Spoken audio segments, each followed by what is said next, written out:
आज हम स्वर्णिम भारत के भूले बिसरे इतिहास के अंतिम चरण में पहुंच गए हैं। पिछले भाग में हमने द्वापर युग तक चर्चा की थी। द्वापर के बाद उससे भी नीचे वाला सीढ़ी उतरते जा रहे हैं, कलयुग आरंभ होता है। द्वापर युग तक रजोगुण रहता है और कलयुग में तमोगुण शुरू हो जाता है। कलयुग की आद में तो तमोगुण रहता है, लेकिन अंत तक तमोगुण प्रधान हो जाता है, अर्थात तमोगुण की भी अति हो जाती है। तो तमोगुण के कारण हर चीज़ पर उसका प्रभाव पड़ता है। कलयुग में मनुष्य की आयु बहुत घट जाती है, रोग शोक रहता ही है और अकाल मृत्यु का बाजार गर्म हो जाता है। इसलिए कलयुग की दुनिया को मृत्यु लोक भी कहा जाता है। हमने पहले कहा था कि सतयुग के देवी देवताओं की दुनिया को अमर लोक कहा जाता है और इसको उसकी भेंट में मृत्यु लोक कहा जाता है। जैसे हम कब्रिस्तान में जी रहे हैं, किसी भी वक्त किसी का भी शरीर छूट सकता है, चाहे वो बच्चा ही क्यों ना हो। और कलयुग में मनुष्य आत्मा को जल्दी जल्दी जन्म लेने पड़ते हैं। तो द्वापर में हम आत्मा 21 जन्म लेती है, तो कलयुग में 1250 वर्ष के अंदर ही आत्मा को 42 जन्म लेने पड़ते हैं। तो अर्थात उसको जन्मते समय, मृत्यु के समय और जीवन काल में भी दुख ही दुख होता है। विकार बढ़ जाते हैं और विकारों के कारण दुख बढ़ जाता है। और साथ साथ हम क्या देखते हैं कि जो एक ताज वाले राजा द्वापर में राज्य करते थे, तो राजघराने ही कलयुग में आकर के समाप्त हो जाते हैं और एक अन्य प्रकार का राज्य प्रणाली, जिसमें को प्रजातंत्र कहते हैं, जिसमें प्रजा ही अपना राजा चुनती है, अर्थात अपने शासकों को सिलेक्ट करती है, वो सिस्टम शुरू हो जाता है। और कलयुग में हिंसा और बढ़ जाती है और मनुष्य जो है युद्धों की और यहाँ तक विश्व युद्धों की तैयारी करता है। अब तक 2 विश्व युद्ध तो हम कलयुग में देख ही चुके हैं और तीसरे विश्व युद्ध की तैयारी भी हम देख रहे हैं। साथ साथ हम क्या देखते हैं कि न्याय प्रणाली होने के बावजूद भी, हर प्रकार के नियम होने के बावजूद भी समाज में भ्रष्टाचार, दुराचार, अनाचार, अत्याचार अति को प्राप्त होता जाता है। पहले वक्त में एक कोई व्यक्ति कोई दंडित हो जाता था, एक की मृत्यु हो जाती थी, तो बहुत समय तक उसका ध्यान रखते थे। किसी एक व्यक्ति पर कोई मर्डर कर देता था तो बहुत लंबे काल तक उसका मुकदमा चलता था। आज वो पद्धति तो है, लेकिन हजारों लाखों लोग शरीर छोड़ देते हैं, उसका कोई भी किसी प्रकार का लेखा जोखा नहीं होता है। और हम ये भी देखते हैं जिसको कहते खूने नाहक, अबोध व्यक्तियों की भी मृत्यु और उनका खून होने लगता है। स्त्रियां विधवा हो जाती हैं, बच्चे यतीम हो जाते हैं। ये सारी परिस्थिति को हम जानते हैं। विशेष तौर पर हम कलयुग में क्या देखते हैं कि कलयुग के ये लास्ट युग है। कलयुग के बाद सृष्टि के परिवर्तन का समय होता है, क्योंकि ना तो सतयुग, त्रेता और द्वापर में सृष्टि परिवर्तित होती है, वो नीचे की ओर आती है, गिरती कला में जाती है। अगर आप अपने सामने सृष्टि का गोला लाएंगे, एक चक्कर लाएंगे, तो आप पाएंगे कि कलयुग के अंत में ही सृष्टि एक कल्प का अंत होता है और उसके बाद सतयुग शुरू होता है। तो जब ऐसी परिस्थिति हो जाती है तो बहुत दुख बढ़ जाता है। मनुष्य आत्माएं दिल से परमात्मा को याद करती हैं और कोई सहारा उनको नहीं दिखता है, तो परमात्मा भी मनुष्यों पर तरस खा के नई दुनिया की स्थापना का कार्य जो है, पुरानी दुख की दुनिया से मनुष्य आत्माओं को छुड़ाने का कार्य, सभी कहते हैं भगवान मुक्ति दो, मुक्ति दो। कोई कहता है मुझे गरीबी से मुक्ति दो, कोई कहता है रोग से मुक्ति दो, कोई कहता है बंधनों से मुक्ति दो। किसी भी कार्य में लग के थक जाते हैं, कहते हैं यानी हर एक व्यक्ति छूटना चाहता है, इतना थक जाता है। उस समय गीता के भगवान परमात्मा, जिन्होंने ही विश्व को परिवर्तन किया, क्योंकि आप सोच सकते हैं कि विश्व परिवर्तन का कार्य विश्व का मालिक ही करते हैं। और भगवत गीता में स्पष्ट कहा गया है कि जब धर्म की एक अति ग्लानि हो जाती है, पाप का घड़ा भर जाता है, तब मैं परमात्मा ही अवतरित होकर नए विश्व की स्थापना करता हूँ। अब धर्म की अति ग्लानि में पहली पहली बात अगर हम एक बात भी ले लें, तो परमात्मा के बारे में ही इतनी धर्म ग्लानि हो जाती है कि परमात्मा जिनको याद करते हैं ऊपर कि हे परमात्मा धरती पर आकर के हमारा उद्धार करो, हमें ज्ञान दो, तो वो परमात्मा के बारे में भी अनेक मतें हो जाती हैं।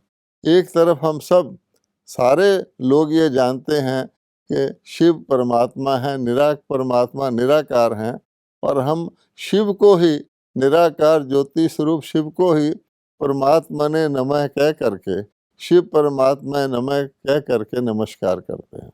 अन्य किसी को भी हम परमात्मा कहकर नमस्कार नहीं करते। हम ओम नमः शिवाय भी कहते हैं कि मैं आत्मा शिव के आगे नमन करता हूँ। हम सत्यम शिवम सुंदरम भी कहते हैं। सत्य अर्थात अनादि अविनाशी शाश्वत, शिवम कल्याणकारी, और सुंदरम जो नई सुंदर सतयुगी सृष्टि की स्थापना करने वाला है। लेकिन हैरानी की बात है, उसके साथ साथ हम अनेक बातें कहने लग जाते हैं। परमात्मा कलयुग के अंत में आके सृष्टि की स्थापना करते हैं नई की। हम कहने लग जाते हैं परमात्मा युगे युगे अवतार लेता है। अगर युगे युगे भी ले तो 4 अवतार होने चाहिए। फिर धीरे धीरे हम क्या कहने लग जाते हैं, आत्मा ही परमात्मा है, आत्मा ही परमात्मा है। फिर कई लोग तो स्वयं को ही भगवान मान के शिवो हम कहने लग जाते कि मैं ही भगवान हूँ, और अपनी पूजा भी कराने लग जाते हैं। और आप आगे चले, हम ब्रीफ में बता रहे हैं, मनुष्यों ने कण कण में भगवान कह दिया है। अब कण कण में भगवान कहना का अर्थ है कि भगवान जो है डस्ट में भी है, कुत्ते में भी है, बिल्ले में भी है। तो आप बताइए, जो प्रेयर कर रहा है उसमें भी भगवान है, जिसके लिए प्रेयर कर रहा है वो भी भगवान है। तो फिर गीता के भगवान के, परमात्मा के अवतरण की तो बात ही नहीं रहती।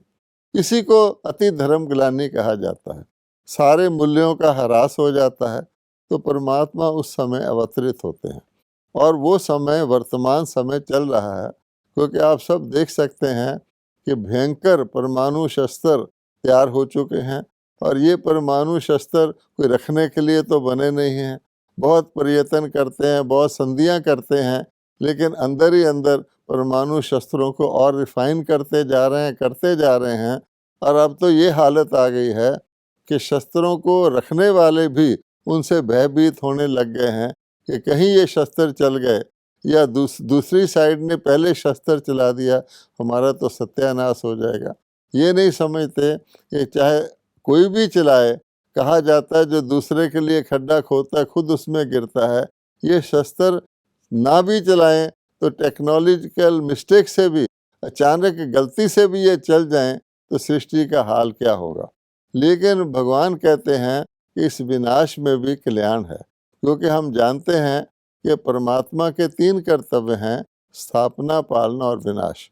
हमने पहले भाग में बताया था कि परमात्मा पालना का जो कर्तव्य है वो विष्णु के 2 रूपों श्री लक्ष्मी श्री नारायण द्वारा करवाते हैं। तो विनाश के कर्तव्य के लिए शंकर जी को निमित्त कहा गया है। लेकिन इस विनाश में कल्याण है, क्योंकि बिना इतने बड़े महाभारी परमाणु शस्त्रों, प्राकृतिक आपदाओं आदि के द्वारा महाभारी विनाश के इस दुनिया का सफाया नहीं हो सकता। और सभी आत्माओं की जो पुकार है कि हे परमात्मा हमें वापस परलोक, परम धाम या मुक्ति धाम में ले चलो, वो पूरा नहीं हो सकता। ये अवश्यम भावी है। तो इसको हम समझते हुए ये देखें कि इसके आगे क्या है। कई लोग ये समझते हैं कि प्रलय हो जाती है इतने सारे बॉम्ब चलने से, और सृष्टि बिल्कुल ख़त्म हो जाती है, और फिर बहुत काल के बाद दिखाते हैं कि श्री कृष्ण पीपल के पत्ते पर सागर में आते हैं। इस प्रकार की बात नहीं है। अर्थात नया वृक्ष का पहला पत्ता, पहला राजकुमार श्री प्रिंस है, प्रिंस श्री कृष्ण है, ये तो वो मानते हैं। लेकिन वो कैसे आते हैं? तो भगवान कहते हैं ऐसे नहीं है, थोड़ी सी आत्माएं बचती हैं और वो भारत में ही बचती हैं, क्योंकि भारत अविनाशी खंड है। भारत का सारे चारों युगों में कभी विनाश नहीं होता है और भारत ही वास्तव में सारा विश्व नया सतयुगी स्वर्ग बन जाता है। तो ये सत्य ज्ञान स्वर्णिम युग का भगवान ने हमें बताया हुआ है, वही हम आपके साथ शेयर कर रहे हैं। फिर भगवान कहते हैं कि मैं जो स्थापना का कार्य करता हूँ, तो उन्होंने दिखा दिया है। बहुत समय के बाद ग्रंथ लिखे जाते हैं, थोड़ा थोड़ा उसमें हिंट मिलता है कि परमात्मा श्री कृष्ण जी के रूप में अवतरित हुए थे और उन्होंने आके गीता सुनाई थी। लेकिन अगर आप गीता को ही पढ़ेंगे तो आप क्या पाएंगे कि गीता में साफ साफ लिखा हुआ है कि मैं परमात्मा जन्म मरण से न्यारा हूँ और मैं माता के गर्भ से तो जन्म लेता ही नहीं, मैं अवतरित होता हूँ और प्रकृति को अधीन करके एक साधारण वेश में अवतरित होता हूँ। इसी कारण से मूढ़मती मनुष्य उस साधारण तन में आए हुए को, मुझ परमात्मा को तुच्छ समझते हैं और साधारण मनुष्य की तरह समझते हैं। ये साफ साफ लिखा हुआ है। तो हमें जन्म और अवतार के भेद को भी जानना होगा। फिर भगवान कहते हैं कि मैं मशहूर है, प्रसिद्ध है कि परमात्मा ने ब्रह्मा जी के द्वारा स्थापना की थी और ब्रह्मा जी के हाथ में ही आप देखेंगे ग्रंथ आदि दिखाते हैं जो ज्ञान का प्रतीक है। तो ब्रह्मा जी ने कोई शास्त्र पढ़कर नहीं सुनाए थे, लेकिन परमात्मा के ने उनके माध्यम से उनके मुखारविंद से गीता ज्ञान का भगवानुवाच किया था। और इसलिए एक भारत में कथा भी प्रचलित है कि शिव, जिनको वो शंकर जी समझते हैं, कि शिव से गंगा निकली थी, जिसको भागीरथ शंख बजाता हुआ भारत में लाया था। तो वो गंगा कोई ये गंगा पानी की नहीं थी, चैतन्य ज्ञान गंगा ही शिव से निकली थी। और भागीरथ की तरफ आप ध्यान देंगे तो वास्तव में वो भाग्यशाली शरीर रूपी रथ है। तो परमात्मा जिस भाग्यशाली शरीर रूपी साधारण वृद्ध तन में प्रवेश होकर अवतरित होते हैं, आप देखेंगे कि ब्रह्मा जी को सदा वृद्ध रूप में दिखाया जाता है, इसीलिए उनको बहुत लंबी दाढ़ी दिखाई जाती है, वो सफ़ेद दाढ़ी दिखाई जाती है उनके वृद्ध शरीर को प्रदर्शित करने के लिए। ये एक प्रकार का चिन्ह है। तो भगवान कहते हैं कि ब्रह्मा जी के शरीर रूपी रथ में बैठकर, तो आप देखेंगे उन्होंने एक रथ में दो तो दिखाए हैं कि भगवान जिसको श्री कृष्ण कहते हैं वो सारथी है और उसके बाद अर्जुन रथी है। लेकिन वो ये नहीं जानते हैं कि ब्रह्मा जी के शरीर रूपी रथ में बैठकर भगवान ने ज्ञान सुनाया था, इसलिए भागीरथ को शंख बजाता हुआ दिखाते हैं। तो शंख बजाने का अर्थ वो वाला शंख नहीं है, लेकिन भगवान ने ब्रह्मा जी के द्वारा भगवानोवाच किया था। और ये भी प्रसिद्ध है कि ब्रह्मा जी के मुख से ही ब्राह्मण निकले थे, अर्थात ब्राह्मण मीन्स ब्रह्मा कुमार और कुमारी। ये खास बात जो भगवान हमें बताते हैं कि मैंने ब्रह्मा जी के द्वारा अवतरित होकर के पुरुषों और स्त्रियों को, कलयुगी मनुष्य आत्माओं को अडॉप्ट किया था, अर्थात उन्हें अपने धर्म के बच्चे बनाया था। और उसमें महिलाओं की संख्या ज़्यादा थी, इसीलिए भगवान को गोपी वल्लभ भी कहते हैं। वल्लभ का अर्थ होता है पिता, गोपियों के पिता। तो गोपीय अर्थात जिन्होंने गोपनीय ज्ञान को भगवान को धारण किया था। तो परमात्मा ने जो कार्य किया था अब पुनः कर रहे हैं, इसलिए वर्तमान समय आप देखेंगे कि ब्रह्मा जी के द्वारा ब्रह्मा कुमारी जो ईश्वरीय विश्वविद्यालय है, उसमें बहुधा संख्या जो ज्ञान सुनाने की निमित्त बनती हैं वो माताएं बहनें ही हैं। जबकि वो जो गीता ग्रंथ लिखा गया है उसमें बिल्कुल ही माताओं बहनों का नाम ही उड़ा दिया गया है। उसमें जो दो सेनाएं दिखाई गई हैं, कौरवों और पांडवों की, उसमें पुरुष ही पुरुष हैं, पुरुष ही पुरुष हैं। और गीता में एक स्थान पर ही नारी का वर्णन आता है, महिला का, वो भी निरादर के रूप में आता है, तो उसको शूद्र से इत्यादि से कंपेयर किया जाता है। तो भगवान कहते हैं इसी कारण से भारतवासी भटके हुए हैं। एक तो ये बता दिया गया कि गीता का ज्ञान द्वापर में दिया गया था, अब द्वापर के बाद तो कलयुग आता है, युग परिवर्तन तो होता ही नहीं। युग परिवर्तन तो कलयुग के बाद होता है, उसके बाद सतयुग आता है। दूसरे ये बता दिया गया कि युगों की आयु बहुत लंबी है और कलयुग की आयु भी अभी 40,000 वर्ष पड़ी है, तो मनुष्य घोर अंधकार कुंभकर्ण की नींद में सो गए हैं। आखिर जब ब्रह्मा कुमारी लोगों को परमात्मा के अवतरण का परिचय देती हैं, तो लोग क्यों सोए रहते हैं? क्योंकि उन्होंने शास्त्रों में पढ़ रखा है कि बहुत दूर है अभी कलयुग का अंत। लेकिन अब तो सबकी आंखें खुल रही हैं, सब अपनी आंखों से देख रहे हैं कि सृष्टि किस मोड़ पर पहुंच चुकी है, विनाश के कगार पर खड़ी है। और अब तो आप देखते हैं कि ऐसी ऐसी बीमारियां भी निकल आई हैं जिनका डॉक्टर इलाज ही नहीं ढूंढ पा रहे हैं। और जितने कलयुगी मनुष्यों के साधन थे, जिसको कहा जाता है आसुरी संपदा, जिनके कारण से अहंकार और अभिमान करती थी, जो छल कपट करती थी, वो साधन भी अब फेल होते हुए दिखाई दे रहे हैं। क्योंकि भगवान कहते हैं आखिर तो सबके मस्तक झुकेंगे और सब ऊपर वाले की शक्ति परमात्मा को पहचानेंगे। दूसरी बात यह है कि परमात्मा जब अवतरित होते हैं तो उस समय को संगम युग या कल्याणकारी युग या पुरुषोत्तम युग या धर्माऊ युग या परमात्मा के अवतरण का युग कहा गया है। ये संगम मशहूर है, लेकिन उन्होंने पानी की नदियों का संगम दिखा दिया है, गंगा और जमुना का, काले पानी और सफ़ेद पानी का। वास्तव में ये काले अंधकार के कलयुग और बिल्कुल शुद्ध श्रेष्ठ सतयुग के संधि काल है। और संगम युग केवल परमात्मा के गोद ले हुए बच्चे ब्राह्मणों और ब्रह्मा कुमार कुमारियों के लिए होता है। ये कलयुग के अंदर ही होता है।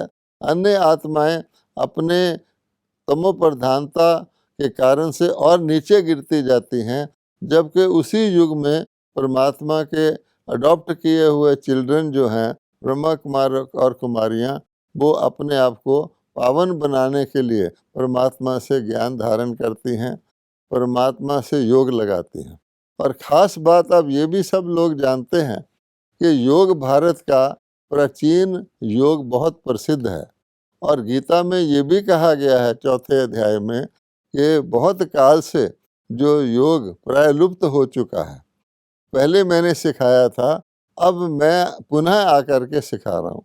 और गीता में अलग जगह भी लिखा हुआ है कि जब ऐसी धर्म ग्लानि होती है तो मैं परमात्मा ही पुनः अवतरित होता हूँ। यदा यदाय धर्मस्य ग्लानिर्भवति भारत। और मैं परमात्मा आप बच्चों का माता पिता बंधु सखा स्वामी सब कुछ हूँ।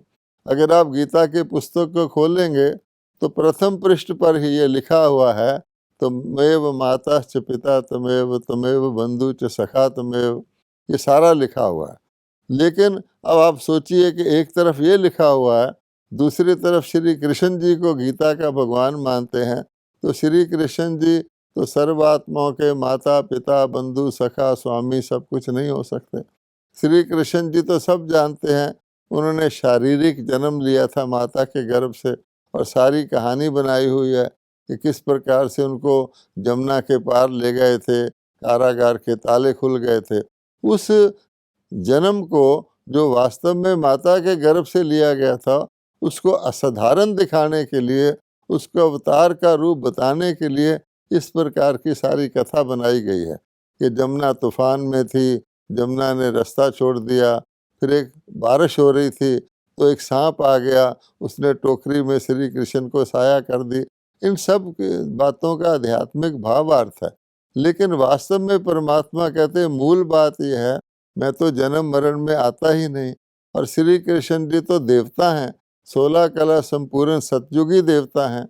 और परमात्मा कहते हैं मुझे तो ज्ञान कलयुग के अंत में देना पड़ता है, और कलयुग के अंत की तमो प्रधान दुनिया में तो देवताओं का परछाया भी नहीं पड़ता। कहा जाता है देवता उसमें आ ही नहीं सकते, तो श्री कृष्ण जी वहाँ कैसे आ गए? एक तरफ श्री कृष्ण जी सतयुग में आते हैं, जिसके लिए वो दिखाते हैं कि पीपल के पत्ते पर श्री कृष्ण आ रहे हैं, और श्री कृष्ण गोविंद हरे मुरारे नाथ नारायण वासुदेव भी कहते हैं। फिर सतयुग से हटाकर उनको द्वापर में ले गए हैं, और देवता द्वापर में भी नहीं आ सकते, उनके द्वारा गीता ज्ञान सुनाया बता रहे हैं। फिर गीता को श्लोकों के रूप में लिख दिया है। तो ऐसी बहुत सारी बातों के कारण भगवत गीता शास्त्र तो है, लेकिन उस शास्त्र को पढ़ने से कोई ना तो किसी के अपने जीवन में वो मनुष्य से देवता बन सकता है, ना ही सारा विश्व कलयुग से सतयुग में बदल सकता है। इसलिए उसका उदाहरण गीता में ही बहुत जगह बताया गया है। भगवान देखते हैं कि मेरे बच्चे मुझे पाने के लिए वेद अध्ययन जप तप कर रहे हैं, तो भगवत गीता में ये कहा गया है कि वेद अध्ययन जप तप आदि से मेरी प्राप्ति नहीं होती, मेरी प्राप्ति मेरे द्वारा ही होती है। अब सब लोग ये जानते हैं कि गीता ही योग का आदि ग्रंथ है। गीता के 18 अध्याय किसी न किसी प्रकार के योग का ही स्पष्टीकरण है, लेकिन फिर भी मनुष्य गीता को योग ग्रंथ ना मान करके उसके बाद वाले शास्त्रों को योग ग्रंथ मानते हैं, और आज कई प्रकार के आसन प्राण क्रियाएं आदि को वो योग का नाम देते हैं, और उसी योग के नाम से सारे वर्ल्ड के अंदर उस योग को प्रचलित करते हैं।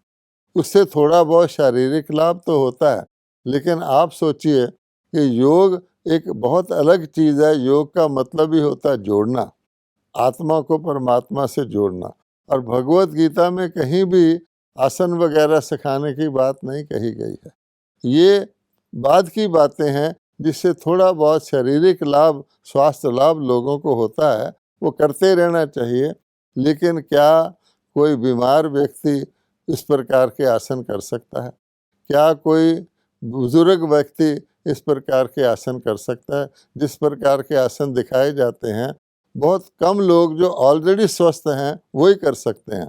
तो जो ऑलरेडी स्वस्थ हैं वो और स्वस्थ बन जाएं, उसका तो ठीक है, लेकिन जो बीमार हैं, रोगी हैं, बच्चे हैं, बुजुर्ग हैं, जिनको योग करने की वास्तव में आवश्यकता है, वो तो ये योग कर ही नहीं सकते। इसलिए भगवान कहते हैं योग क्षेम वाम्य हम, कि योग सिखाने वाला भी मैं ही हूँ। तो गीता के भगवान ने जो योग सिखाया है, अब वो फिर से प्रजापिता ब्रह्मा के द्वारा, ब्रह्मा कुमारी के द्वारा सहज राज योग सिखा रहे हैं। और उस सहज राज योग से व्यक्ति स्वराज्य अधिकारी बनता है, अर्थात अपनी कर्म इंद्रियों का राजा बनता है, अपने मन को वश में करता है, 5 विकारों काम क्रोध लोभ मोह अहंकारों को योग शक्ति से जीतता है। अब वो योग बिल्कुल सिंपल है। उस योग को हम गीता में ही वर्णित किया गया है कि अपने आप को आत्मा समझकर, क्योंकि सारी भगवत गीता का आधार है तुम आत्मा हो, शरीर नहीं हो। आत्मा ही सत्य है, आत्मा ही अगले जन्म में जाती है। तो अपने आप को आत्मा समझकर, देह से अलग होकर, देह को भूलकर मुझ परमात्मा को, तो मैं परमात्मा भी निराकार शिव हूँ, परम धाम का निवासी हूँ। तुम आत्मा भी ओरिजिनली परम धाम की निवासी थी और प्योर थी, श्रेष्ठ थी, देवता थी। तुम पुनर्जन्म में आते आते आते आते कलयुग के अंत में अब खुद कहते हो मैं पतित आत्मा बन गया हूँ। भगवान कहते हैं मेरा मूल जो पाठ है सृष्टि पर आने का, पतित पावन का ही है। मैं पतितों को पावन करता हूँ। कलयुगी पतित सृष्टि को सतयुगी दैवी पावन सृष्टि बनाता हूँ। तो देवताएं पावन थे, कलयुगी मनुष्य पतित थे, अब भगवान पतित पावन है। को पावन बनाने के सतयुग में योग की आवश्यकता ही नहीं होती, क्योंकि सारे ही पावन होते हैं। इसलिए भगवान कहते हैं कि मैं जो योग सिखाता हूँ, तो स्वयं को आत्मा समझकर स्नेह युक्त बुद्धि योग आप मेरे साथ लगाओगे, तो मैं परमात्मा तुम्हारे को शक्ति दूंगा, आत्म बल दूंगा, जिससे तुम अपने पिछले पापों को दग्ध कर सकोगे, और साथ साथ आत्म बल से तुम प्रकृति को शुद्ध करते हो, अपने शरीर की प्रकृति को अधीन करते हो, कर्म इंद्रियों को अधीन करते हो, विकारों पर विजय प्राप्त करते हो, और इस योग के बल से ही तुम सृष्टि के वातावरण को शुद्ध करते हो, तत्वों को शुद्ध करते हो। और जो भटकी हुई आत्माएं हैं, जब कलयुग का अंत आता है तो अनेक आत्माएं इकट्ठा शरीर छोड़ती हैं, उसमें से कई आत्माएं भटकती हैं, उनको भी तुम मुक्ति देते हो, अर्थात उनको परम धाम में भेजते हो, और अन्य आत्माओं को भी तुम योग की शक्ति का साकाश देते हो, परमात्मा से लेकर इससे सभी आत्माएं वापस परम धाम में जाती हैं। और जो सतयुग की अधिकारी आत्माएं होती हैं, जिनकी बाबा कहते हैं, आपको बताया हुआ है, जिनकी क्वालिफिकेशन है सर्वगुण संपन्न, 16 कला संपूर्ण, संपूर्ण निर्विकारी, वो सतयुग में जन्म लेती हैं। और कलयुग की आत्माएं जो भगवान को प्रेर करती आई हैं, मैं नीच हूँ, पापी हूँ, कपटी हूँ, कामी हूँ, क्रोधी हूँ, आरती करते हैं हम, विषय विकार मिटाओ, पाप हरो देवा, मैं मूर्ख खल कामी, कृपा करो भरता, वो सारी आशाएं परमात्मा इस समय पूर्ण कर रहे हैं। तो अब वर्तमान समय एक सुनहरा अवसर है, एक डायमंड अपॉर्चुनिटी है आत्माओं के लिए कि वो ब्रह्मा कुमारी से संपर्क करके परमात्मा से जो सिखाया हुआ ओरिजिनल प्राचीन भारत का सहज राज योग है उसको सीखें। और जो गीता का मुख्य संदेश है कि काम क्रोध लोभ मोह अहंकार विकारों को जीतो, तो तब तुम सुख शांति और शक्ति को प्राप्त करोगे।